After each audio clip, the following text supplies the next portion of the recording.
नमस्कार दोस्तों, कैसे हैं आप लोग। उम्मीद है कि आप लोग अच्छे होंगे। चलिए आज ऐसी मूवी को एक्सप्लेन करने वाले हैं जिसे आप देखकर एकदम हिल जाएंगे। तो अगर आपने अभी तक हमारे चैनल सब्सक्राइब नहीं किया तो सब्सक्राइब कर दीजिए फटाफट। चलिए बिना देर करते हुए मूवी को एक्सप्लेन करते हैं। मूवी की शुरुआत में हम एक लड़की क्लेरा को देखते हैं जो एक कमरे में बेहोश होती है। जब उसको होश आता है तो उसके दीवार पर खून से लिखा होता है कि तुम मरोगे या तुम्हारा हस्बैंड, और दीवार पे एक डेट भी लिखा होता है। यह देखकर क्लेरा एकदम डर जाती है। वो समझ जाती है कि यह सीरियल किलर द कैलेंडर का काम है। उसको वहाँ कुछ आवाज़ें भी सुनाई दे रही होती है जिससे वो और भी डरने लगती है। अगले सीन में हम जूल नाम के एक आदमी को देखते हैं जो वो एक साइट पर काम कर रहा होता है। वह उस साइट पर जो लड़की या लड़का मुसीबत में होते हैं उनसे बच निकलने को सही रास्ता बताता है। जो मरना चाहते हैं यानी कि सुसाइड करना चाहते हैं उनको जीने का सहारा बनता है। यानी कि वो एक प्रकार से सभी लोगों का मदद करता है। यहीं पर पता चलता है कि जो कैलेंडर किलर है वो जिसको मारना होता है उसको एक डेट लिख देता है दीवार पर और उसके बाद उसको मारता है उसी डेट पर।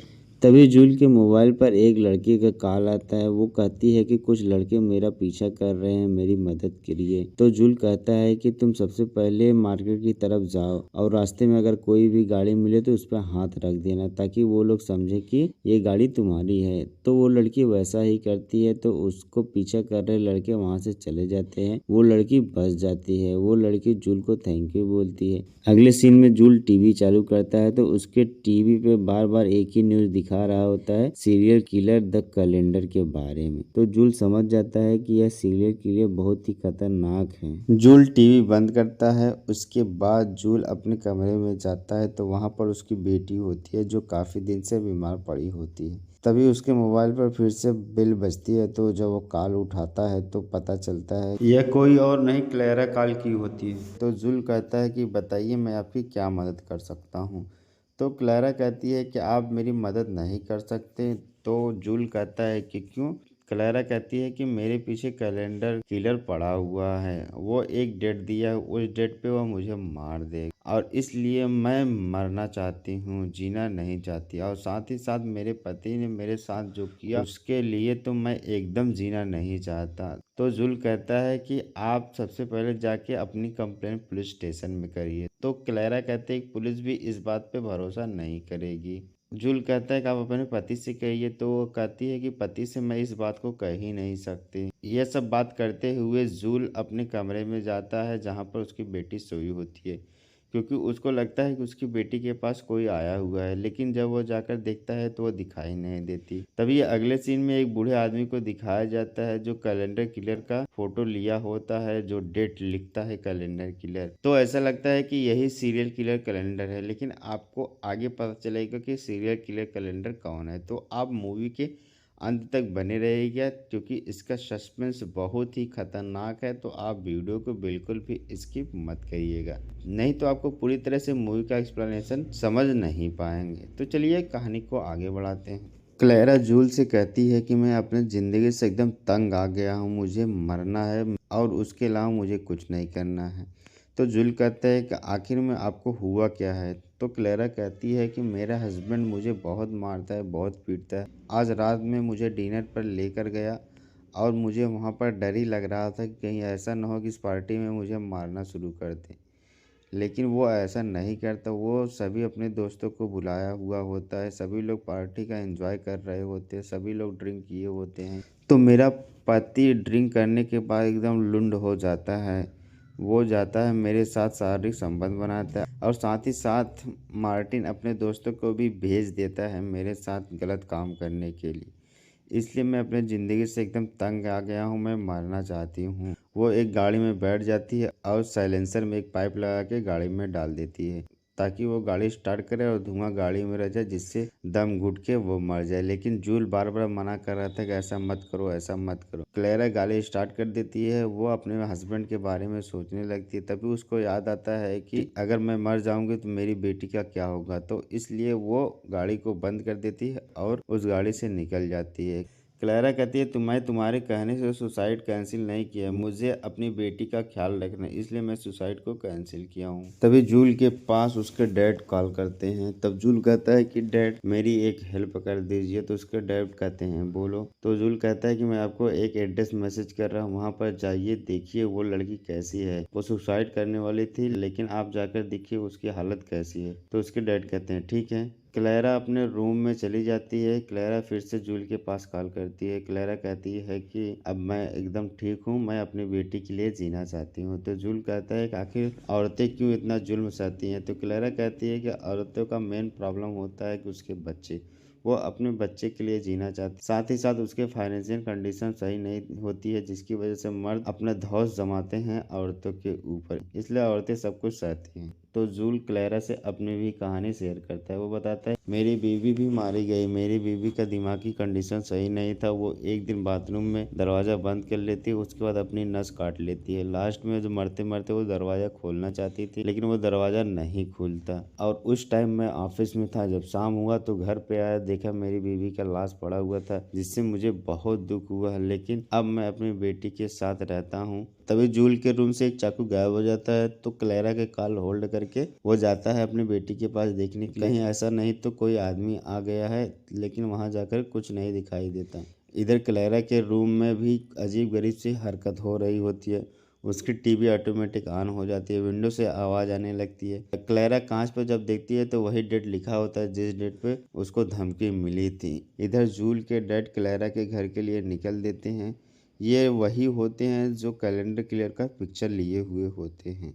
जूल के डैड क्लैरा के रूम के पास आते, वो अंदर आते हैं तो क्लैरा देख लेती है, वो छिप जाती है। तो जूल के डैड इधर उधर देखते हैं लेकिन क्लैरा दिखाई नहीं देती। क्लैरा एकदम डरी हुई होती है, उसको लग रहा होता है कि यही सीरियल किलर कैलेंडर है। थोड़ी देर तक इधर उधर चेक करते हैं उसके डैड, वो दिखाई नहीं देती क्लैरा, तो वो बाहर निकल जाते हैं। वो जूल के पास कॉल करते हैं, वो कहते हैं कि यहाँ पर क्लैरा दिखाई नहीं दे रही है लेकिन यहाँ सब कुछ नॉर्मल है। क्लैरा डर की वजह से जंगल की तरफ भाग रही होती है। जंगल में जाने के बाद उसका नेटवर्क एकदम गायब हो जाता है, वो जूल से बात नहीं कर पाती। वो भाग रही होती है, तभी उसका पैर फिसल जाता है, वो जंगल से सीधा ढंगलाते हुए सड़क पे आ जाती है, वो बेहोश हो जाती है। तभी एक 4 व्हीलर वाले जा रहे होते हैं तो उसको उठा के अपने गाड़ी में रख लेते हैं। तभी क्लैरा की नींद खुलती है तो वो चिल्लाने लगती है। तो वो आदमी कहता है कि तुम घबराओ नहीं, मैं एकदम सीधा साधा आदमी हूँ, तुम मुझसे डरो मत। तो क्लैरा कहती है कि आप मुझे सिटी तक छोड़ दीजिए। तो वो आदमी कहता है ठीक है। क्लैरा फिर पूछने लगती है कि आप सेंटा क्लॉज के ड्रेस में क्यों बैठे हुए हैं। तो वो आदमी कहता है कि बच्चों की पार्टी थी तो बच्चों को मनोरंजन करने के लिए मुझे ऐसा करना पड़ा। तभी उसके मोबाइल में नेटवर्क आ जाता है, वो जूल के पास कॉल करती है और सारी कहानी बताती है। तो जूल कहता है कि ऐसे किसी अजनबी पे विश्वास नहीं करना चाहिए। तो क्लैरा कहती है नहीं, ये आदमी बहुत अच्छा है, बहुत सीधा आदमी है, ये मुझे शहर तक छोड़ देगा। तो जूल कहता है ठीक है।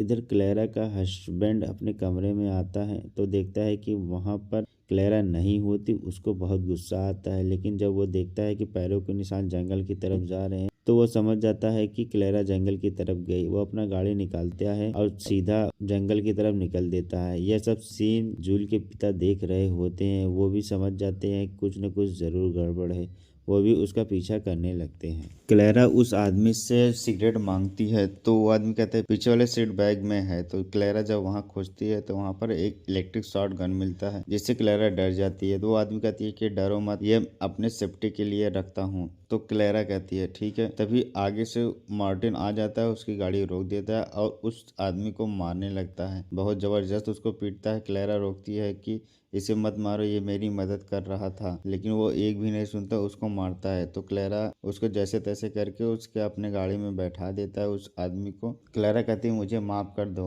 और उसके बाद में वो इलेक्ट्रिक शॉट गन क्लैरा उससे मांग लेती है, वो दे देता है। तो वो आदमी समझ जाता है कि इसका पति एकदम शैतान है। मार्टिन क्लैरा को जबरदस्त अपनी कार में बैठा लेता है और कहता है तुम बहुत जल्दी पार्टी से चले आए, तुमने मुझे अपने दोस्तों के साथ सब कुछ गलत काम करने के लिए छोड़ दिया, इसलिए मैं वहां से तुरंत भाग आई। क्लैरा कैलेंडर किलर की दीवार पर लिखी डेट को दिखाती है, लेकिन मार्टिन उसके ऊपर भरोसा नहीं करता। वो सोचता है कि ये लगता है कि इसका दिमाग का वहम है, इसलिए ऐसा कर रही है ये। क्लैरा अपने हस्बैंड मार्टिन से कहती है कि तुम मुझे छोड़ क्यों नहीं देते। यह बात सुनकर उसका हस्बैंड उसे जमकर पीटता है। उधर जूल की बेटी के कमरे में से फिर से उसको आवाज़ सुनाई देने लगती है। तो वो जाकर देखता है तो वहाँ पर कुछ भी नहीं हो, लेकिन वो गायब हुई चाकू मिल जाती है। तो जूल समझ जाता है कि यहाँ पर कोई न कोई ज़रूर आया हुआ है। वो सभी कमरों में जाकर चेक करने लगता है, लेकिन वहाँ पर कोई नहीं मिलता। तभी उसके ऊपर एक आदमी अटैक करता है। तो जूल जैसे तैसे करके उससे बचता है और अंत में उसे जमकर पिटाई करता है। तो वो आदमी वहाँ से भागने लगता है। यहीं पर मूवी का असली ट्विस्ट पता चलता है। जिस घर में जूल रहता है वो किसी और का नहीं, वो मार्टिन और क्लेरा का घर होता है। और वो बेटी जूल की नहीं होती है, वो क्लेरा की बेटी होती है। इसके बाद क्लेरा मार्टिन को इलेक्ट्रिक शॉट गन से बेहोश कर देती है, लेकिन उसको पता नहीं होता कि मेरी बेटी के पास जूल है। यानी कि ओवरऑल मिला के सीरियल किलर कैलेंडर जूल ही होता है। इसके बाद क्लेरा सीधा वहां से निकलती अपने कमरे की तरफ जाती है। जब देखती है कि वहां पर बहुत सारे सामान टूटे हुए होते हैं, वह समझ जाती है कि सीरियल किलर जरूर आ गया है। वो फटाक से अपने बेटी के कमरे में जाती है तो वहां पर देखती है कि जूल होता है। क्लेरा समझ जाती है कि सीरियल किलर कोई और नहीं जूल ही होता है। क्लेरा कहती है कि प्लीज मुझे माफ कर दो और मेरी बेटी को छोड़ दो। तो जूल कहता है कि तुम टेंशन मत लो, मैं तुम्हें मारने नहीं आया, मैं तुम्हारी मदद करने आया हूँ। मैं तुम्हें तुम्हारे पति के चुंगल से आजाद करने आया हूँ। इधर मार्टिन को होश आ जाता है। वो फटाक से बाहर आता है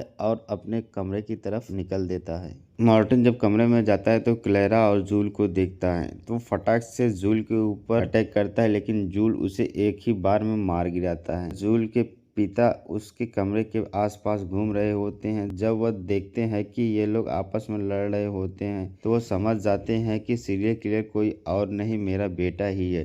क्योंकि न्यूज़ में जितने भी चीज़ें, जितने भी फोटो दिख रहा था, सब कुछ वो देख चुका होता है। क्योंकि वो क्लेरा के रूम पे आया होता है तो उसे वही कैलेंडर किलर का पिक्चर दिखाई देता है जो हाथ में लेकर वो देख रहा होता है। तो वो समझ जाता है कि यह सीरियल किलर कोई और नहीं, मेरा बेटा है। क्योंकि उसकी handwriting same to same match कर रही होती है। फिर से हमें क्लेरा, जूल और मार्टिन का सीन दिखाया जाता है। जूल क्लेरा और मार्टिन को बांध कर रखता है। जूल कहता है कि मैं तुम्हें आज़ाद करना चाहता हूँ, ये चाकू लो और अपने हस्बैंड को मार दो ताकि ये कहानी खत्म हो जाए और तुम पूरी तरह से आज़ाद हो जाओ। तब जूल अपनी कहानी फिर से बताता है क्लेरा को कि मैं भी अपने वाइफ पर बहुत ही जुल्म ढाता था, मेरे टार्चर की वजह से मर गई, इसलिए मैं अब नहीं चाहता कि कोई भी औरत अपने पति के टार्चर से किसी चीज़ से परेशानी में आए। तो मैं इसलिए तुम्हें बोल रहा हूँ कि तुम अपने हस्बैंड को मार दो और तुम आज़ाद हो जाओ। लेकिन क्लेरा ऐसा बिल्कुल भी नहीं चाहती। वो सिर्फ इतना चाहती है कि मेरी बेटी मुझे सुरक्षित रहे, लेकिन मार्टिन को भी जान से मारना नहीं चाहती। जूल उसको बार बार फोर्स करता है मार्टिन को मारने के लिए। कहता है कि अगर तुम नहीं मारोगे तो मैं मार्टिन को मार दूंगा। क्लेरा चाकू हाथ में ले लेती है और मार्टिन को मारने जा रही होती है, लेकिन मार्टिन को नहीं मारती। वो जूल के पैर में चाकू से अटैक कर देती, जिससे जूल घायल हो जाता है और क्लेरा वहां से भागने लगती है। लेकिन जूल उसको पकड़ लेता है। जूल अब गुस्से में आ जाता है। वो क्लेरा को ही मारने वाला होता है, लेकिन पीछे से गोली चल जाती है। वो कोई और नहीं, जूल के पिता ही होते हैं। क्योंकि वह समझ जाते हैं कि सीरियल किलर यही है, इसको मारना बहुत ज़रूरी है, और अपने ही बेटे को अपने ही हाथ से मार देते हैं।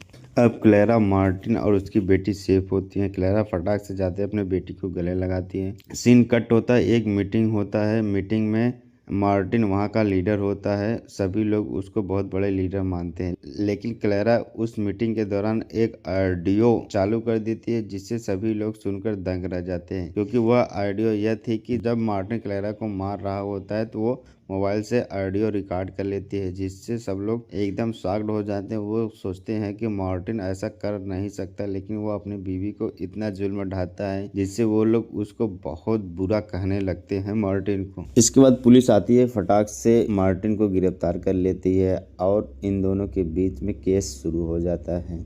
और इधर क्लेरा अपनी बेटी के साथ हैप्पी जिंदगी बिता रही होती है। तो इस कहानी से यह पता चलता है कि कोई भी औरत अपने आप को एकदम दबा हुआ न समझे। अगर कोई भी टार्चर कर रहा है, चाहे उसका आदमी हो चाहे उसका कोई भी हो, अगर टार्चर कर रहा है तो उससे पूरा एकदम कंधे से कंधा मिला कर लड़ने की कोशिश करे। और ज़्यादातर ये सब बातें पुलिस को कंप्लेंट करें। यहीं पर मूवी समाप्त होती है। दोस्त, अगर आज का एक्सप्लेनेशन अगर अच्छा लगा हो तो हमारे चैनल को सब्सक्राइब कर दीजिएगा, बेल आइकन दबा दीजिएगा ताकि सबसे पहले नोटिफिकेशन आप तक पहुँच सके। दोस्त, वीडियो बनाने में बहुत मेहनत लगती है तो आप चैनल को सब्सक्राइब करके ज़रूर जाइएगा।